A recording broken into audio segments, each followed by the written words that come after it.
Hello students, मैं आनंद sir स्वागत करता हूं आप सभी का आपके अपने YouTube channel sci fi study में। स्टूडेंट्स, आज की इस वीडियो में हम लोग कक्षा 10 अध्याय 2 बहुपद, जिसे इंग्लिश में पॉलिनोमियल्स कहते हैं, उसका परिचय हम लोग यहाँ पे पढ़ने वाले हैं। इस वीडियो में स्टूडेंट्स इस चैप्टर से रिलेटेड बेसिक से बेसिक पॉइंट को मैं आपको समझाने वाला हूँ। अगर आपको बहुपद के बारे में कुछ भी नहीं पता है, अगर यह पूरा वीडियो आप देख लेते हैं तो निश्चित ही रूप से सारी चीज़ें आपको क्लियर हो जाएंगी।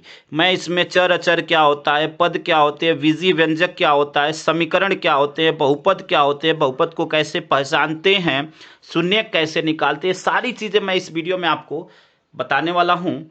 बस आपको वीडियो को शुरू से अंत तक जरूर देखना है ताकि पूरी बातें आप अच्छी तरह समझ सकें। तो आइए वीडियो को स्टार्ट करते हैं स्टूडेंट्स। सबसे पहले हम लोग जानेंगे चर, जिसे हम लोग वेरिएबल्स कहते हैं इंग्लिश में।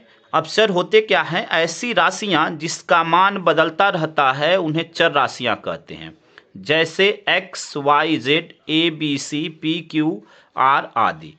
तो देखिए, चर क्या होता है कि ऐसी राशि जिसका मान बदलता रहता है, ठीक है। यानी इसमें जो चीज़ें आती हैं वह इंग्लिश अल्फ़ाबेट, इंग्लिश के जो लेटर हैं वो आते हैं, चाहे X Y Z A B C P Q R, ठीक है, एम एन ओ, इस टाइप से आते हैं। अब इसका मान कैसे बदलता रहता है? चर का मतलब ये होता है चलने वाला, यानी प्रत्येक जगह जिसकी वैल्यू अलग अलग हो तो उसे हम लोग चर कहते हैं। जैसे आप मान लीजिए कोई भी इक्वेशन हम ले लिए, यहाँ पे कोई भी बहुपद ले लिए x+2, ठीक है। अब किसी इक्वेशन में, किसी भी बहुपद में आप देखते होंगे कि x का मान 1 कहीं पे, कहीं किसी क्वेश्चन में x का मान 2, x का मान 3 अलग अलग होता है। जैसे यहाँ पे अगर हम मान लीजिए x का मान निकालें तो x बराबर क्या हो जाएगा, इसका पक्षांतर कर देंगे 2 का। अगर x - 2 बराबर 0 लिखते हैं, पक्षांतर कर देंगे तो x बराबर -2 हो गया। कहीं पे आपको क्वेश्चन ऐसे मिल जाएगा, यहाँ पे सपोज x - 5, तो इसको अगर 0 लिखे तो इस क्वेश्चन में क्या हो गया, x की वैल्यू क्या हो गई, 5 हो गई।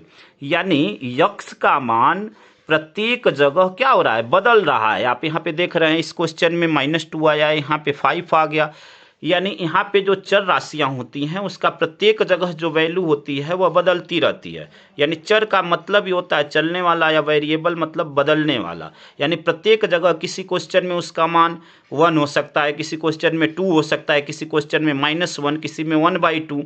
यानी एक्स वाई जेड या जितने भी यहाँ पे वेरिएबल्स हैं इंग्लिश अल्फ़ाबेट जो हैं, अब उनके मान किसी किसी अलग अलग क्वेश्चन में अलग अलग हो सकते हैं। तो इसलिए इसे हम लोग क्या कहते हैं स्टूडेंट्स, चर कहते हैं। उम्मीद करते हैं कि इसको आप अच्छी तरह समझ गए होंगे। अब हम लोग जानेंगे अचर के बारे में। कांस्टेंट क्या होता है, ठीक है। ऐसी राशियां जिसका मान निश्चित होता है उन्हें अचर राशियां कहते हैं, जैसे 1 2 3 4 5 ऐसे डैश डैश डैश आदि, ठीक है। इसका मतलब क्या हुआ, अचर राशियों का मतलब, कांस्टेंट का मतलब कि इसकी वैल्यू फिक्स होती है। जैसे मान लीजिए हम कहीं पे लिख दिए 5, तो यह 5 ही है। मैं लिख दूं यहाँ पे 100, तो यह 100 ही है। यानी इसमें जो नंबर आते हैं वह गिनती के नंबर आते हैं, काउंटिंग के नंबर, 1 2 3 4 5 6 7, यह सभी काउंटिंग के नंबर आते हैं और यह इनका मान निश्चित होता है। अब कैसे निश्चित होता है यह समझिए। जैसे यहाँ पे मान लीजिए हमने अलग अलग नंबर यहाँ पे लिखा हुआ है, मान लीजिए हमने 5 लिखा। अब अगर आप सपोज क्लास 2, क्लास 3, क्लास 4 में रहे होंगे तब भी इसको 5 ही पढ़े होंगे। अब मान लीजिए आप क्लास 10 में हैं तब भी 5 ही पढ़ रहे हैं। अब इसको अगर मान लीजिए आप BA BSc PhD कुछ भी कर रहे हैं तो इसको क्या लिखेंगे, 5 ही पढ़ेंगे। यहाँ पे यह 100 है तो 100 को आप किसी भी क्लास में रहें, चाहे आप इंडिया में रहें चाहे किसी और कंट्री में रहें, इसको 100 ही पढ़ेंगे, ठीक है ना, सभी पढ़ेंगे। यानी इसका मान जो होता है स्टूडेंट्स वह फिक्स होता है। निश्चित का मतलब क्या होता है, निश्चित, वह कहीं पे भी बदलता नहीं है। और इसमें जो नंबर आते हैं वह सभी गिनती के नंबर आते हैं, काउंटिंग के नंबर आते हैं, ठीक है। तो इसको हम लोग अचर कहते हैं। अब आता है पद। पद क्या होता है, देखिए पद के बारे में यहाँ पे हमने कुछ लिखा नहीं है, इसको समझाते हैं आपको। देखिए पद क्या होता है, जब भी आप कोई बहुपद लिखते हैं, ठीक है, जैसे मान लीजिए मैंने लिख दिया 5x सपोज। अब यहाँ पे 5x + 3, तो यहाँ पे प्लस चिन्ह के बाद इधर देख रहे हैं यह एक पद है और यह दूसरा पद है, इसी को पद कहते हैं। यानी जो पद होते हैं, जो टर्म होते हैं, वो प्लस या माइनस से सेपरेट रहते हैं। तो यहाँ पे इस क्वेश्चन में दो पद हैं, एक है 5x और दूसरा है 3, बीच में प्लस चिन्ह द्वारा दोनों सेपरेट हैं। ऐसे ही आप ऐसे भी कर सकते हैं, 6, मान लीजिए हमने लिख दिया 6x² प्लस 2x प्लस 3, ठीक है। तो यहाँ पे आप देखिए कि यहाँ पे तीन अलग अलग पद हैं, ठीक है। यहाँ पे एक पद यह है, दूसरा पद यह है और तीसरा पद यह है। यानी जो पद होते हैं वह प्लस अथवा माइनस से बटे हुए होते हैं। यहाँ पे देखिए 6y माइनस 5, यानी यहाँ पे माइनस द्वारा बटे हुए, एक पद यह हुआ, एक पद यह हुआ। यानी बीच में या तो प्लस का सिंबल होगा या तो माइनस का सिंबल होगा, तो उसके इधर एक पद और यह दूसरा पद। तो यहाँ पे अलग अलग एग्जाम्पल हमने दिया। उम्मीद करते हैं कि इस बात को आप समझ गए होंगे, ठीक है। अब सबसे मेन चीज़, बीजीय व्यंजक क्या होता है, ठीक है। बच्चे अक्सर पहचानने में गलतियाँ करते हैं और अक्सर उनके मन में कन्फ्यूजन रहता है कि बीजीय व्यंजक और समीकरण में अंतर क्या होता है। तो यह सारी चीज़ें मैं इस वीडियो में आपको बताने वाला हूँ। आपको वीडियो को शुरू से अंत तक बस देखना है स्टूडेंट। तो देखिए, बीजीय व्यंजक क्या होते हैं। चर और अचर राशियों के मिलने से बीजीय व्यंजक का निर्माण होता है। यानी जब चर और अचर राशियाँ मिलती हैं तो उससे बीजीय व्यंजक का निर्माण होता है। जैसे 2x, यहाँ पे देख रहे हैं 2 अचर है और x क्या है, चर है। 4x प्लस 2, यहाँ पे 4 अचर, यहाँ पे 2 अचर और x जो है चर है। 7y माइनस 5, तो यहाँ पे 7 अचर है और 5 अचर है और y चर है। यानी जब चर और अचर जो है आपस में मिलते हैं तो उससे बीजीय व्यंजक का निर्माण होता है, ठीक है। आप और भी कोई एग्जांपल लिख सकते हैं। मान लीजिए सपोज हमने लिख दिया 5a square plus 2a plus 7, ठीक है। तो यह अभी क्या हो गया, एक बीजीय व्यंजक हो गया, ठीक है। यानी जिसमें चर और अचर दोनों राशियां जब मिलती हैं तो वह बीजीय व्यंजक का निर्माण करती हैं। तो यहाँ पे आप चर और अचर दोनों को देख सकते हैं, ठीक है। अब देखिए समीकरण क्या होता है, बीजीय व्यंजक और समीकरण में अंतर क्या होता है, बेसिकली दोनों में क्या अंतर है। तो देखिए, जो बीजीय व्यंजक और समीकरण में अंतर बस इतना ही होता है। जैसे मैं यहाँ पे लिख दूँ 4x, इसी की एग्जाम्पल को लेते हैं, 4x प्लस 2, और जब यहाँ पे इक्वल का सिंबल दे दिए, बराबर का सिंबल, इसे समता चिन्ह बोलते हैं, ठीक है।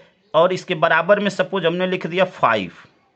जब हम बराबर का चिन्ह लगाकर और कोई नंबर या 0 या कुछ भी हम यहाँ पे लिख देते हैं तब वह समीकरण कहलाता है। यह बेसिकली अंतर है बीजीय व्यंजक और समीकरण में। फिर से ध्यान से समझ लीजिए, जो भी आपका बीजीय व्यंजक दिया गया है, जब हम उसमें इक्वलिटी यानी बराबर का चिन्ह लगाकर, इक्वल का सिंबल लगाकर, इसे समता चिन्ह भी बोलते हैं। क्या बोलते हैं, समता चिन्ह, ठीक है। इसे समता चिन्ह कहते हैं। तो जब समता चिन्ह लगाकर यानी बराबर का चिन्ह लगाकर और इधर बराबर में कोई नंबर लिख देते हैं, चाहे 0 लिख दें, तब वह क्या कहलाता है, समीकरण। ऐसे बहुत सारे एग्जाम्पल आप देख सकते हैं। सपोज हम यहाँ पे लिख दिए 2x square plus 3x plus 1 equal to suppose 0। तो यह क्या हो गया, एक प्रकार का समीकरण हो गया। और अगर यह 0 नहीं लगा रहता बराबर करके, तब यह क्या कहलाता, बीजीय व्यंजक कहलाता, ठीक है। उम्मीद करते हैं कि यहाँ तक स्टूडेंट्स आप बिल्कुल सारी चीज़ें अच्छी तरह समझ गए होंगे। अब यहाँ पे हम लोग समझेंगे बहुपद। बहुपद क्या होता है उसके बारे में हम लोग सभी चीज़ों को समझेंगे और उसके एग्जाम्पल को समझेंगे। और इसके बाद मैं आपको क्वेश्चन भी दूंगा कि बहुपद कैसे पहचानेंगे, उसका आंसर आपको कमेंट बॉक्स में देना रहेगा, ठीक है। तो सबसे पहले बहुपद को बहुत अच्छी तरह समझ लेते हैं, क्योंकि यह लेसन का नाम ही है, तो इसको समझना बहुत ज़रूरी है अच्छी तरह। तो इसको अच्छी तरह समझते हैं। अब देखिए क्या है बहुपद, जिसे इंग्लिश में पॉलिनोमियल्स कहते हैं, पॉलिनोमियल कहते हैं। एक चर वाले ऐसे बीजीय व्यंजक जिनके चर की घात धनात्मक और पूर्णांक हो, उसे बहुपद कहते हैं। तो इसमें दो बात हमें पता चलती है कि जो चर की घात होगी वह क्या होनी चाहिए, धनात्मक यानी पॉजिटिव होनी चाहिए, और पूर्णांक होनी चाहिए। देखिए, पूर्णांक का मतलब होता है कि पूर्ण अंक यानी पूरी संख्या होनी चाहिए। वह संख्या भिन्न में नहीं होनी चाहिए, वह संख्या दशमलव में नहीं होनी चाहिए, ठीक है। तो पूर्ण संख्या होनी चाहिए। जैसे 1 हुआ, चाहे 2 हुआ, चाहे 3 हुआ, चाहे 4 हुआ, मतलब वो दशमलव में नहीं होने चाहिए। 3.5 दशमलव में ऐसा नहीं होना चाहिए। 3/4 ऐसा नहीं होना चाहिए। ठीक है, जो संख्या होगी वह पूर्णांक होगी और धनात्मक होनी चाहिए। और किसका? चर की घात। यह वर्ड आपको ध्यान रखना है। चर की घात धनात्मक और पूर्णांक हो उसे बहुपद कहते हैं। आइए एग्जाम्पल देखते हैं। जैसे 5x 3y² plus 7x² plus करड़ी में 7 3x² प्लस 8 आदि। अब यहाँ पे देख रहे हैं कि सभी में, यहाँ पे देखें x की घात कुछ नहीं है, मतलब क्या है? 1 है, पूर्णांक भी है और धनात्मक भी है। यहाँ पे चर y है, y की घात 2 है, तो यह धनात्मक भी है पूर्णांक भी है। यहाँ पे x चर है, x की घात 2 है, पूर्णांक भी है धनात्मक भी है। यहाँ पे भी x की घात 2 है, पूर्णांक है धनात्मक है। यह सभी एग्जाम्पल किसके हैं? बहुपद हैं के हैं। यहाँ पे कुछ एग्जाम्पल हमने लिया हुआ है और इसमें हम लोग पहचानेंगे कि कौन बहुपद है और कौन नहीं है। तो देखिए यहाँ पे पहला है -7x प्लस 8। तो अभी हमने यहाँ पे बताया कि चर की घात धनात्मक होनी चाहिए। अब कुछ लोग यहाँ पे कंफ्यूज होंगे कि यहाँ पे तो माइनस लगा हुआ है, तो यह बहुपद होगा कि नहीं होगा। सबसे पहले आपको बता दें कि यह बहुपद है। ठीक है, क्या है? बहुपद है। अब कैसे? यह समझिए, बहुपद है। हमने बोला है कि चर की घात जो है क्या होनी चाहिए? पॉजिटिव होने चाहिए। यहाँ पे यह क्या है? यस -7 क्या है? गुणांक है इसका, कॉफिशिएंट जिसे इंग्लिश में कहते हैं। यहाँ पे घात देखिए पॉजिटिव ही है, यहाँ पे कुछ नहीं है, मतलब 1 है, एक घात है, तो यह पॉजिटिव है, इसलिए यह क्या होगा? बहुपद होगा। सेकेंड है आपका √x प्लस 7। क्या यह बहुपद है? तो बहुपद नहीं है। यह क्या है? बहुपद नहीं है, बहुपद नहीं है। अब क्यों नहीं है यह समझिए। बहुपद क्यों नहीं है? क्योंकि जब भी कोई संख्या रूट में लिखी होती है, स्टूडेंट देखिए इसको ऐसे समझिए, यहाँ पे √x प्लस 7, यहाँ पे √x प्लस 7। ठीक है, यह बहुपद क्यों नहीं है? जब कोई संख्या रूट में लिखी होती है, इसका मतलब होता है कि उस नंबर पे 1/2 घात है। ठीक है, जब करड़ी हटाते हैं, रूट हटाते हैं, तो उस पर जो घात होती है 1/2 होती है। तो अभी हमने बताया है कि उसकी घात क्या होनी चाहिए? धनात्मक और पूर्णांक। और 1/2 जो है यह पूर्णांक नहीं है, यह भिन्न की संख्या, भिन्नात्मक संख्या है। तो इसलिए √x प्लस 7 बहुपद नहीं होगा। ठीक है, उम्मीद करते हैं कि यहाँ तक आप समझ गए होंगे। आइए अगले उदाहरण को देखते हैं। 3/7x² plus 2x plus 1। क्या यह बहुपद है? तो यहाँ पे देखिए जितने भी चर राशियां हैं सभी की घात पॉजिटिव हैं और पूर्णांक भी हैं। यहाँ पे देखिए 2 पॉजिटिव, यहाँ पे कोई घात नहीं, मतलब 1 है, यह भी पॉजिटिव, तो यह बहुपद है। ठीक है, यानी ऊपर वाली चीज़ें, यहाँ पे डैश डैश का मतलब यही ऊपर वाली चीज़ें। अब चौथे एग्जाम्पल को देखते हैं। 2/y plus 5। क्या यह बहुपद है? तो यह बहुपद नहीं है। ठीक है, बहुपद क्यों नहीं है यह जानिए। देखिए 2/y और प्लस 5 बहुपद क्यों नहीं है?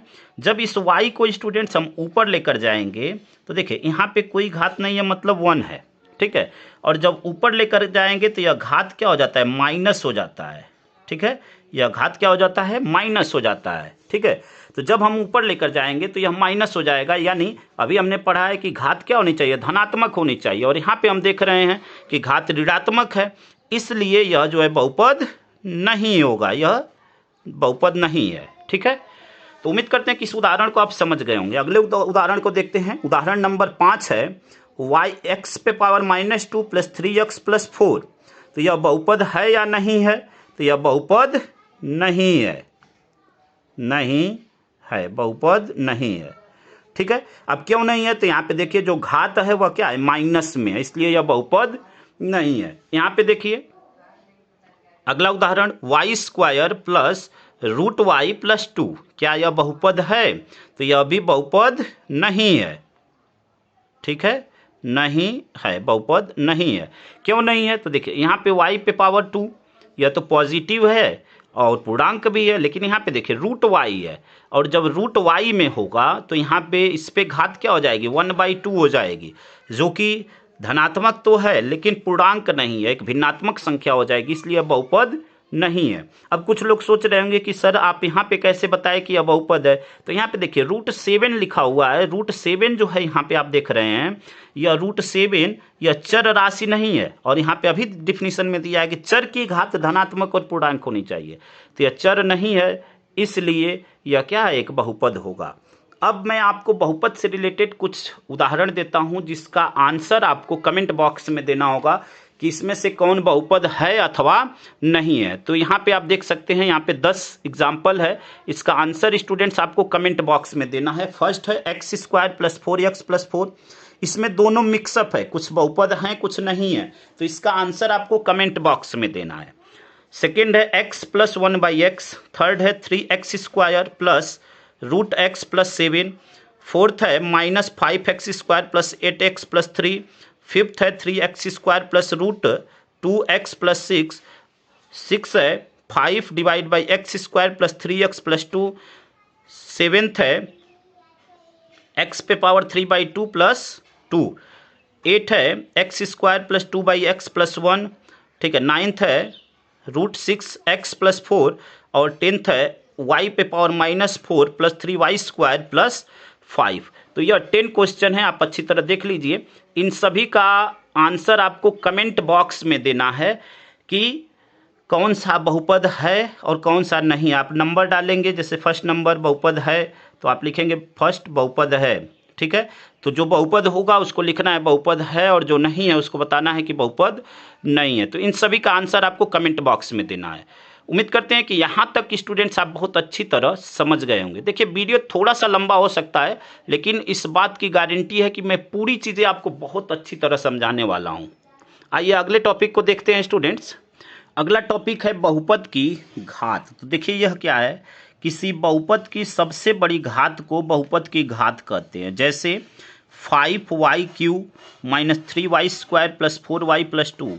इस उदाहरण में बहुपद की सबसे बड़ी घात 3 है, अतः यह 3 घात का बहुपद है। तो यहाँ पे आप देख रहे हैं, देखिए ध्यान से देखिए, यहाँ पे 5y² - 3y², 5y⁻³ - 3y² + 4y + 2। तो यानी किसी भी बहुपद में जो सबसे बड़ी घात होती है, चर की जो सबसे बड़ी घात होती है, वही उस बहुपद की घात कहलाती है। यानी यहाँ पे आप सबसे बड़ी घात देख रहे हैं। घात का मतलब क्या हुआ कि जो चर है उसके ऊपर जो लिखा हुआ है, देखिए यहाँ पे y के ऊपर लिखा हुआ है 3, तो वह उसकी घात कहलाती है, जिसे डिग्री या पावर भी बोलते हैं। ठीक है। डिग्री या पावर, इंग्लिश में डिग्री या पावर भी बोलते हैं। तो यहाँ पे सबसे बड़ी घात जो है 3 है, तो हम कहेंगे कि यह 3 घात का बहुपद है। जैसे कोई भी एग्जाम्पल ऐसे ले सकते हैं, बहुत सारे एग्जाम्पल ले सकते हैं। जैसे मान लीजिए हमने लिखा 5y + 7y² + 4y⁵ + 3y⁵। तो यहाँ पे देखिए वह बीच में भी हो सकता है, ऐसा नहीं है कि वो किनारे ही रहेगा। यहाँ पे देखिए सबसे बड़ी घात 5 है, तो हम कहेंगे कि बहुपद की घात, यह कितने घात का बहुपद है, तो आप कहेंगे कि 5 घात का यह बहुपद है। यानी बहुपद की घात क्या है, 5 है। ठीक है। यानी किसी भी बहुपद में जो सबसे बड़ी घात होती है वह उस बहुपद की घात कहलाती है। यहाँ पे आप देख सकते हैं 5 है, तो यह 5 घात का बहुपद है, यानी इस बहुपद की घात क्या है, 5 है। ठीक है। अब हम लोग जानेंगे बहुपद का गुणांक। तो किसी चर के साथ जो संख्या उसके गुणा में होती है उसे बहुपद का गुणांक कहते हैं। जैसे 4x, यहाँ पे देखिए क्या दिया हुआ है, किसी चर के साथ जो संख्या उसके गुणा में होती है उसे बहुपद का गुणांक कहते हैं। जैसे 4x, तो यहाँ पे अब हम कहें कि यहाँ पे गुणांक क्या है, तो x के साथ गुणांक में क्या है, 4 है, तो यहाँ पे बहुपद का गुणांक क्या हो जाएगा, 4 हो जाएगा। यहाँ पे है 8y², तो अब यहाँ पे चर के साथ जो संख्या गुणा में है, देखिए चर क्या है y², उसके साथ गुणा में क्या है 8 है, तो 8 उसका गुणांक हो जाएगा। अब यहाँ पे समझने वाली बात है 7x²y। अगर आपसे यहाँ पे देखिए 2 वेरिएबल हैं, 2 अलग अलग चर हैं, x² भी है, x भी है और y भी है, 2 अलग अलग चर हैं। अब अगर मैं आपसे पूछूं कि x² का गुणांक क्या होगा, तो जिसका गुणांक पूछ रहा है उसको छोड़कर बाकी जितने टर्म बचे हुए वह उसके गुणांक हो जाएंगे। अगर मैं पूछूं, जैसे यहाँ पे उदाहरण समझिए, जैसे मैं कहूँ -7xy²। अब मैं आपसे कहूँ कि y² का गुणांक, सपोज इसको मैं बॉक्स में कर लिया, अब इसको छोड़कर जितना बच गया वह उसका गुणांक हो गया। मैं कहूँ x² का गुणांक, तो यहाँ पे x का गुणांक, तो x को छोड़कर -7 और y² बचा या उसका गुणांक हो जाएगा। यानी जिस चर का गुणांक आपसे पूछ रहा है, प्रश्न में पूछता है कि x का गुणांक बताइए, y का गुणांक बताइए, तो जिसका गुणांक आपसे पूछता है अगर उसको छोड़कर उसके साथ बाकी जितने बच गए वह उसके गुणांक हो जाएंगे। जैसे मैं कहूँ, और गुणांक हमेशा चर का यहाँ पे पूछेगा, जैसे मान लीजिए y² का हम गुणांक पूछें तो यहाँ पे क्या हो जाएगा, y² का गुणांक अगर पूछेंगे तो 5x²z, यानी उसको छोड़कर बाकी जितना बचेगा उसका गुणांक हो जाएगा। अगर z का गुणांक पूछेगा तो यह पूरा उसके गुणांक हो जाएंगे। अगर x का गुणांक पूछा तो 5y² हो जाएगा। तो इस प्रकार से हम लोग गुणांक को समझते हैं। यानी गुणांक का मतलब क्या हुआ, गुणा का अंक, यानी उसके साथ गुणा में कौन कौन सा अंक बचा हुआ है। अंक चाहे चर वह दोनों हो सकते हैं। अगर आपसे केवल चर पूछ रहा है तब तो उसके चर में कुछ भी जो बचा हुआ है उसको बताएंगे। अच्छा, सपोज मान लीजिए ऐसे लिखा हुआ है, अब कहे कि इसका गुणांक क्या है, तो देखिए गुणा में यहाँ पे कोई अंक नहीं है तो 1 होता है। ठीक है, यानी इसका गुणांक क्या होगा, 1 होगा। ये बात ध्यान रखिएगा।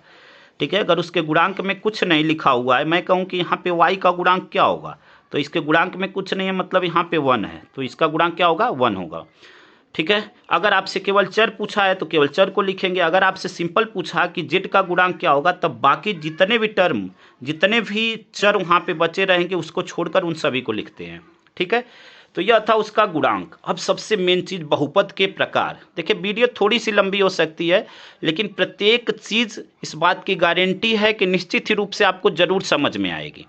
ठीक है, तो बहुपद के प्रकार को देखते हैं। बहुपद को 2 आधार पे हम लोग अलग अलग भागों में बांट सकते हैं। फर्स्ट है घातों के आधार पे, दूसरा है पदों के आधार पे। ठीक है, तो घातों के आधार पे पहला होता है रैखिक बहुपद, यानी जिस बहुपद की घात 1 होती है उसे रैखिक बहुपद कहते हैं। जैसे मैं कहूँ 5y + 2, तो यहाँ पे बहुपद की घात क्या है, देखें यहाँ पे y की घात क्या है, 1 है, तो इसे रैखिक बहुपद कहेंगे। ऐसे ही जैसे मैं कहूँ 7a + 5, या मैं कहूँ यहाँ पे 7a, तो यहाँ पे बहुपद जितने भी देख रहे हैं आप, इन सभी की घात क्या है, 1 है। यहाँ पे y पे घात 1 है, यहाँ पे a पे घात 1 है, यहाँ पे भी a पे घात 1 है। तो यह सभी क्या है, रैखिक बहुपद है। अब द्विघात बहुपद क्या होता है, तो द्विघात यानी जिस बहुपद की घात 2 हो उसे द्विघात बहुपद कहते हैं। जैसे मैं कहूँ x² + 5, यानी इस बहुपद में यक्स की यानी चर की जो मैक्सिमम घात है वह 2 है, तो इसे द्विघात बहुपद बोलेंगे। ठीक है, जैसे 7y² - 2, तो यह सभी क्या है, द्विघात बहुपद है। त्रिघात बहुपद क्या होता है, जिसमें बहुपद की मैक्सिमम घात 3 हो उसे त्रिघात बहुपद कहते हैं। जैसे यहाँ पे a पे पावर 3 + 5, तो यह क्या हो गया, यहाँ पे बहुपद की मैक्सिमम घात क्या है, 3 है, तो यह त्रिघात बहुपद हो गया। ठीक है, यहाँ पे मान लीजिए 8x पे पावर 3 + 7x + 2, तो इस बहुपद में देख रहे हैं जो चर है उसकी मैक्सिमम घात 3 है, इसलिए त्रिघात बहुपद है। अब देखिए यहाँ पे पदों के आधार पे, तो पदों के आधार पे पहला होता है एक पदी बहुपद, यानी जिस बहुपद में जो पदों की संख्या हो वह केवल 1 हो तो उसे हम लोग एक पदीय बहुपद कहते हैं। यहाँ पे देखिए एक पद है तो इसे एक पदीय बहुपद कहेंगे। ठीक है, कुछ भी ऐसे एग्जाम्पल ले सकते हैं, तो यह सभी में एक पद है तो इसलिए एक पदी कहते हैं। दूसरा होता है द्विपदी, यानी जिसमें पदों की संख्या 2 हो उसे हम लोग क्या कहते हैं, द्विपदी कहते हैं। जैसे 6x + 5, तो यहाँ पे एक पदीय तो यह द्विपदी हो गया। ऐसे और भी एग्जाम्पल ले सकते हैं, 7y - 1, तो यहाँ पे पदों की संख्या 2 है तो इसे द्विपदी बोलेंगे। अब अगला आता है त्रिपदी। त्रिपदी में क्या होता है कि पदों की संख्या 3 होगी, यानी देखिए y² + 2y - 1, तो यहाँ पे आप देख रहे हैं एक पद, 2 पद और 3 पद, तो यहाँ पदों की संख्या 3 है तो इसे त्रिपदी बहुपद कहते हैं। ठीक है, एक आता है शून्य बहुपद जो कि बहुत ही इंपॉर्टेंट है। ठीक है, शून्य बहुपद और शून्य बहुपद के अलावा एक अचर बहुपद भी होता है। इसको थोड़ा सा देख लेते हैं। अचर बहुपद क्या होता है कि इसमें देखिए अचर बहुपद, इसको जान लीजिए थोड़ा सा। अचर बहुपद क्या होता है कि अचर बहुपद में जो चर की घात होती है, घात क्या होती है, जीरो होती है। अचर बहुपद में जो चर की घात होती है वह जीरो होती है। जैसे अचर बहुपद में जैसे मैं लिख दूं यहाँ पे 5, तो यह एक अचर बहुपद है। अब घात जीरो कैसे, तो देखिए इसके साथ कुछ नहीं है तो x पे पावर जीरो, ठीक है। यानी किसी भी कोई भी यहाँ पे नंबर है, अगर उसके पावर में जीरो है कोई भी नंबर, तो उसका मान एक होता है। यानी इसका मान x पे पावर जीरो का मान एक, और एक में 5 का मल्टीप्लाई होगा तो यह 5 ही होगा। यानी यहाँ पे चर की मैक्सिमम घात क्या है, जीरो। तो अचर बहुपद में जो चर की जो घात होती है वह जीरो होती है। कभी कभी आपके ऑब्जेक्टिव क्वेश्चन में पूछ लेता है, तो यह अचर बहुपद होता है। अब है शून्य बहुपद। शून्य बहुपद क्या होता है इसको देखते हैं। तो ऐसे बहुपद जिसके सभी गुणांक शून्य हों उसे शून्य बहुपद कहते हैं। यानी इसके गुणांक जो चर होंगे उसके गुणांक शून्य होंगे तो उसे शून्य बहुपद कहते हैं। जैसे 0x³ माइनस 0x+0 या 0t² प्लस 0t+0। तो यहाँ पे जो चर है उसके गुणांक देख रहे हैं आप, जीरो है इसलिए शून्य बहुपद। या इसी को ऐसे भी परिभाषित कर सकते हैं कि px बराबर जीरो को शून्य बहुपद कहते हैं, क्योंकि इसका घात बताया नहीं जा सकता। घात बताया नहीं जा सकता यानी इसका जो घात होता है वह परिभाषित नहीं है, ठीक है। यहाँ पे लिख सकते हैं परिभाषित नहीं है। क्या है, परिभाषित नहीं है, परिभाषित नहीं है। इसका घात जो है परिभाषित नहीं है। ऑब्जेक्टिव क्वेश्चन में पूछता है परिभाषित नहीं है या अपरिभाषित भी आप इसे कह सकते हैं, ठीक है। तो ऐसे बहुपद को हम लोग क्या कहते हैं, शून्य बहुपद कहते हैं। अब सबसे इम्पॉर्टेंट टॉपिक को हम लोग जानेंगे कि शून्यक क्या होता है और शून्यक कैसे निकालते हैं, ठीक है, जो कि क्लास 10th का सबसे इम्पॉर्टेंट इस लेसन का टॉपिक है। तो आइए उसको देखते हैं स्टूडेंट्स। अब हम लोग जानेंगे बहुपदों के शून्यकों का ज्यामितीय अर्थ। तो पहले शून्यक क्या होता है यह जानेंगे कि शून्यक कैसे निकालते हैं। तो देखिए जब भी कोई बहुपद आपको दिया गया है, जैसे मान लीजिए मैंने लिखा x+4, यानी यहाँ से अगर हम यक्स का मान निकालें, यानी आप सिंपल रूप से यह कह सकते हैं कि यक्स के स्थान पे वह कौन सा मान होगा जो इसमें रखेंगे तो यह दिया गया बहुपद जो है क्या हो जाए, जीरो हो जाए, तो उसे बहुपद का शून्यक कर। तो अब यहाँ पे देखिए इसमें कौन सा मान हम रखेंगे कि यह बहुपद क्या हो जाए, शून्य हो जाए। तो इस मान को हम निकालेंगे। अगर मान लीजिए x+4 यहाँ पे बराबर जीरो लिख दें और इसका पक्षांतर कर दें तो x बराबर -4, यानी -4 पे यह जो बहुपद दिया गया है वह क्या होगा, शून्यक होगा। यानी x बराबर -4 पे यह जो बहुपद दिया गया है वह शून्यक है। यानी -4 जो है इस बहुपद का क्या है, एक शून्यक है। शून्यक का मतलब यही होता है, ठीक है। यानी उसका कौन सा मान रखें कि वह जो बहुपद दिया गया है वह क्या हो जाए, शून्यक हो जाए। जैसे और भी उदाहरण ले लेते हैं। मैं कहूँ यहाँ पे 2x+1, ठीक है। अब यहाँ पे इसका कौन सा मान रखें कि यह बहुपद शून्य हो जाए, ठीक है। तो यहाँ पे अब देखिए यहाँ पे हम कौन सा मान रख सकते हैं, तो यहाँ पे हम क्या रख सकते हैं, देखिए यहाँ पे अगर हम इसको जीरो के बराबर मान लें तो यहाँ पे 2x बराबर इसका पक्षांतर कर देंगे तो -1 हो जाएगा। x बराबर क्या हो जाएगा, -1, और यह 2 कहाँ चला जाएगा, बटे में चला जाएगा। यानी इसमें -1/2 अगर इसमें रख दें तो यह बहुपद क्या हो जाएगा, शून्यक हो जाएगा। यानी यह इसका क्या है, एक शून्यक है। -1/2 -1/2 इस बहुपद का क्या है, एक शून्यक है, ठीक है। एक चीज़ और जानने वाली बात है कि जितने घात का बहुपद होगा उसके शून्यकों की संख्या उतना ही होगी, ठीक है। किसी भी बहुपद में जितने घात का बहुपद होगा उसके शून्यकों की संख्या उतना ही होगी। जैसे मान लीजिए यहाँ पे एक घात का बहुपद है, इस पे मैक्सिमम घात चर की 1 है तो यहाँ पे इसके 1 शून्यक होंगे। अगर 2 घात का बहुपद होगा तो उसके 2 शून्यक होंगे। अगर 3 घात का बहुपद होगा तो उसके शून्यकों की संख्या 3 होगी। यह जानने वाली बात है। अब सबसे मेन चीज़ कि अगर जैसे जितने भी बहुपद हैं यहाँ पे दिए गए हैं या अदर जो भी बहुपद हैं उनको हम ग्राफ पे दिखा सकते हैं, ठीक है। उसको हम लोग क्या कर सकते हैं, ग्राफ पे दिखा सकते हैं। जैसे देखिए मान लीजिए सपोज यह एक प्लेन है, तो यहाँ पे एक मैं ग्राफ ड्रा करूँ, ठीक है। यह कार्टेशियन प्लेन है, तो यहाँ पे यह आपका x एक्सिस होता है और यह आपका x डैश, यहाँ पे यह y और यह y डैश, ठीक है। तो यह होता है। अब यहाँ पे हम ग्राफ ड्रा कर सकते हैं। अब लेकिन आपसे पूछता है कि सबसे पहले यह जान लें कि शून्यकों की संख्या कितनी होगी। तो कोई भी ग्राफ एक्स एक्सिस पे जितनी बार कट करेगा उसके शून्यकों की संख्या उतना ही होगी। जैसे मान लीजिए मैं यहाँ पे ग्राफ ड्रा कर रहा हूँ सपोज, ठीक है। अब आपसे पूछे कि इसमें शून्य कितने हैं, तो यहाँ पे देखिए एक्स एक्सिस, यह एक्स अक्ष है, एक्स अक्ष को जितनी बार यह कट करेगा उसके शून्यकों की संख्या उतना ही होगी। जैसे देखिए यहाँ पे कट कर रहा है, फिर यहाँ पे कट कर रहा है, फिर यहाँ पे, यानी इसमें शून्य कितने होंगे। अगर मैं आपसे कहूँ कि शून्यक, तो आप कहेंगे कि इसके शून्यक जो है क्या हैं, 3 होंगे। इसके शून्य क्या होंगे, 3 होंगे। ऐसे ही अगर मान लीजिए यह 2 जगह कहीं कट करता, फॉर एग्जाम्पल जैसे इसी ग्राफ में अगर देख लें, जैसे मान लीजिए ऐसे गया, ठीक है, या तो कट करे या उससे टच करे, ठीक है, या तो कट करे या उसे टच करे।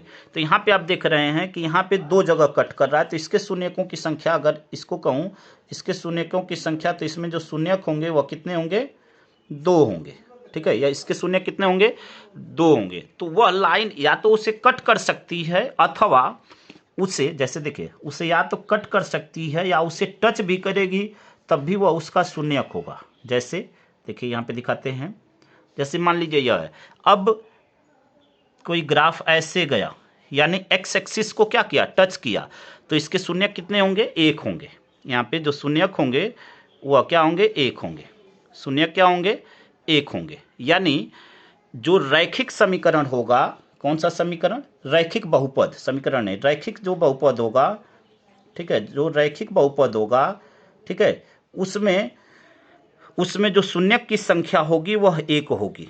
यानी सिंपल, जो एक घात का बहुपद होगा, जिसमें मैक्सिमम जो रैखिक बहुपद होगा, यानी उसमें एक घात होगी, तो उसके जो शून्यक होंगे वह 1 होंगे। जो 2 घात का बहुपद होगा उसमें जो शून्यक होंगे वह 2 होंगे। जो 3 घात का बहुपद होगा उसमें शून्यक कितने होंगे, 3 होंगे। यानी जितने घात का बहुपद होगा उसके शून्यकों की संख्या उतना ही होगी। तो यह तो रैखिक बहुपद था। अभी ऊपर कुछ एग्जाम्पल हम लिए हुए थे।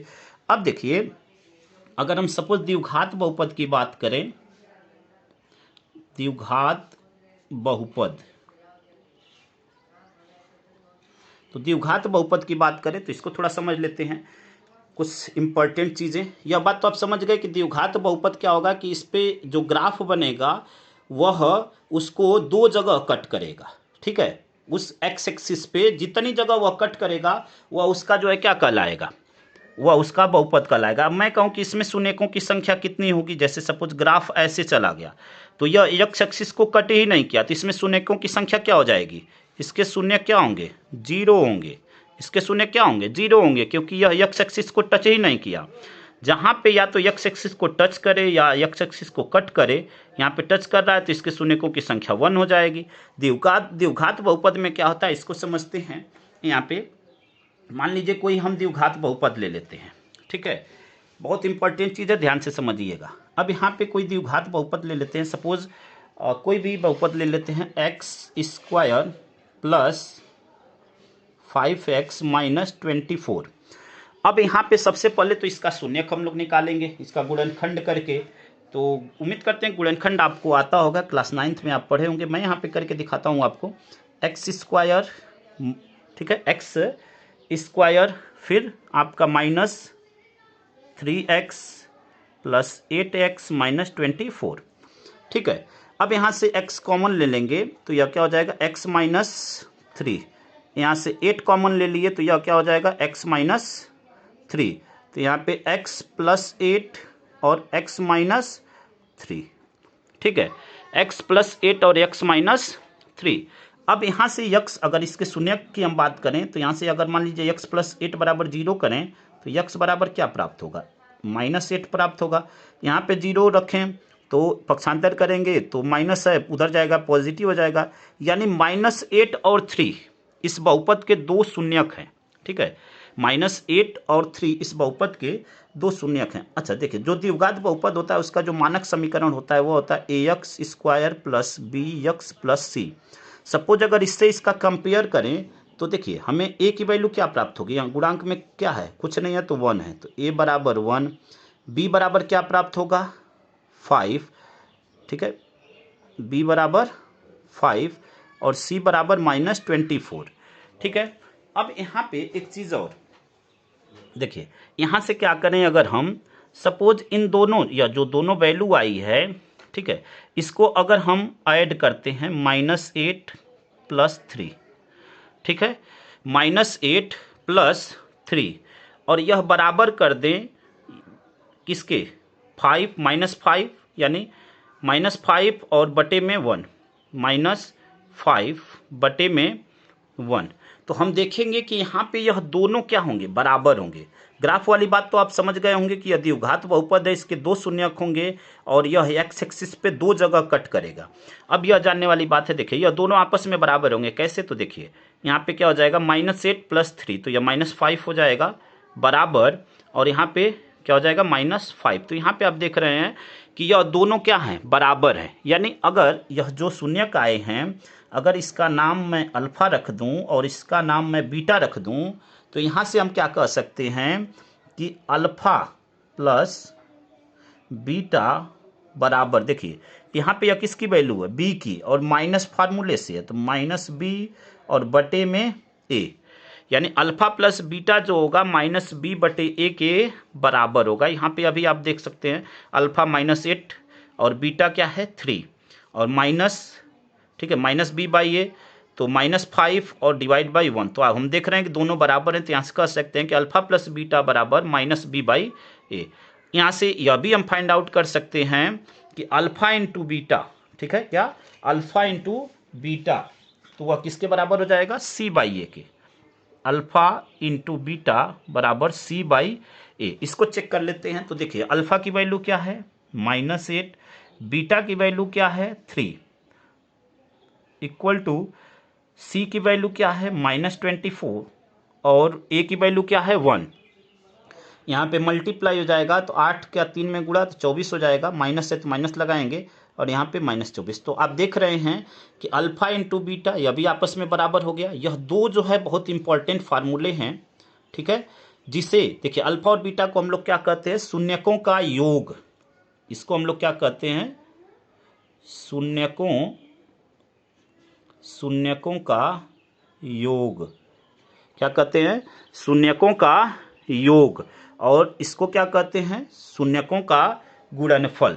इसको क्या कहते हैं, देखिए शून्यकों का गुणनफल, शून्यकों का गुणनफल। ठीक है, तो उम्मीद करते हैं कि यहाँ तक बिल्कुल आप अच्छी तरह समझ गए होंगे कि शून्यकों का योग क्या होता है, शून्यकों का गुणनफल क्या होता है। यह पूरी बात आप अच्छी तरह समझ गए होंगे। अब आपसे जैसे प्रश्न पूछता है कि किसी का भी कोई भी इक्वेशन दे देगा, कोई भी बहुपद दे देगा, उसका शून्यक कैसे निकालते हैं, तो हम इस मेथड से जो है उसका शून्यक निकाल सकते हैं। जैसे मान लीजिए आपको प्रश्न दे दिया, सपोज 3x² + 5x - 2। अब पूछे कि इस बहुपद का शून्यकों का योगफल क्या होगा और शून्यकों का गुणनफल क्या होगा। सपोज योगफल की बात करें तो अभी हमने पढ़ा है अल्फ़ा प्लस बीटा बराबर -b/a, तो b की वैल्यू क्या है 5, ठीक है, माइनस फार्मूले से है, तो 5 / a की वैल्यू क्या है 3। तो यह शून्यकों का क्या हो गया, योगफल हो गया। अगर शून्यकों का गुणनफल पूछता है तो वह c/a होता है, c की वैल्यू -2 और a की वैल्यू 3, तो यह शून्यकों का क्या हो गया, गुणनफल हो गया। तो इस प्रकार से हम जो है उसका क्या निकाल सकते हैं, शून्यकों का योग और शून्यकों का गुणनफल निकाल सकते हैं। एक चीज़ और कि अगर आपको शून्यक दिया हुआ है, अगर आपको शून्यक दिया हुआ है तो उसकी सहायता से हम उस बहुपद को भी फाइंड आउट कर सकते हैं। जैसे देखिए कैसे, फार्मूला क्या होता है, x² - alpha plus beta into x, ठीक है, plus alpha plus beta into x plus alpha beta, यानी इसको लिखेंगे क्या, x² - शून्यकों का योग ब्रैकेट के अंदर इंटू एक्स प्लस शून्यकों का गुणनफल। अब जैसे मान लीजिए सपोज यहाँ पे देखिए दो मूल हमें पता है, दो शून्यक पता है यहाँ पे -8 और 3। अब इससे इक्वेशन बनाते हैं तो देखिए क्या बनेगा, x² - अल्फ़ा, देखिए माइनस अल्फ़ा की वैल्यू क्या है -8 और प्लस बीटा की वैल्यू क्या है 3, ठीक है, इंटू एक्स, अल्फ़ा की वैल्यू -8, ठीक है, और बीटा की वैल्यू 3। इसको सॉल्व करते हैं तो देखिए एक्स स्क्वायर, ठीक है, एक्स स्क्वायर में यहाँ पे देखिए 8 में से 3 गया, 5 होगा, सिंबल बड़ी संख्या का -5, यह माइनस मिलकर प्लस हो जाएगा 5, और यहाँ पे यक्स, और यहाँ पे देखिए 8 3 जा 24, और प्लस माइनस मिलकर माइनस। तो यहाँ पे आप देख रहे हैं कि अगर आपको देखिए, यहाँ पे देखिए, अगर आपको सपोज अल्फा बीटा का मान यानी शून्यक पता है तो उसकी सहायता से आप उस बहुपद को भी निकाल सकते हैं। देखिए यहाँ पे x square plus 5x plus 24, और इसी बहुपद को हम यहाँ पे लेकर चले भी थे उदाहरण में। तो देखिए यह दोनों सेम हैं, यानी अगर हमें शून्यक पता है तो हम उससे बहुपद को भी निकाल सकते हैं, अगर बहुपद पता है तो उससे शून्यक को भी फाइंड आउट कर सकते हैं। ठीक है, तो उम्मीद करते हैं स्टूडेंट्स की इस लेसन से संबंधित पूरी बातें आप बिल्कुल अच्छी तरह समझ गए होंगे। और यह वीडियो मैं आपके लिए बहुत ही स्पेशली, बहुत मेहनत से बनाया हुआ है स्टूडेंट्स, बहुत मेहनत किया गया है इस वीडियो के पीछे। तो अगर यह वीडियो आपको अच्छी लगी हो तो वीडियो को लाइक, शेयर और एटलीस्ट एक कमेंट जरूर करें, और चैनल पे नए हैं तो चैनल को जरूर सब्सक्राइब करें। इसमें इस बहुपद से रिलेटेड पूरी बातों को हमने यहाँ पे रखा हुआ है, कोई भी पॉइंट हमने छोड़ा हुआ नहीं है। तो वीडियो अच्छा लगे तो वीडियो को लाइक, शेयर, कमेंट करें। चैनल पे नए हैं तो चैनल को सब्सक्राइब करें। धन्यवाद। जय हिंद, जय भारत।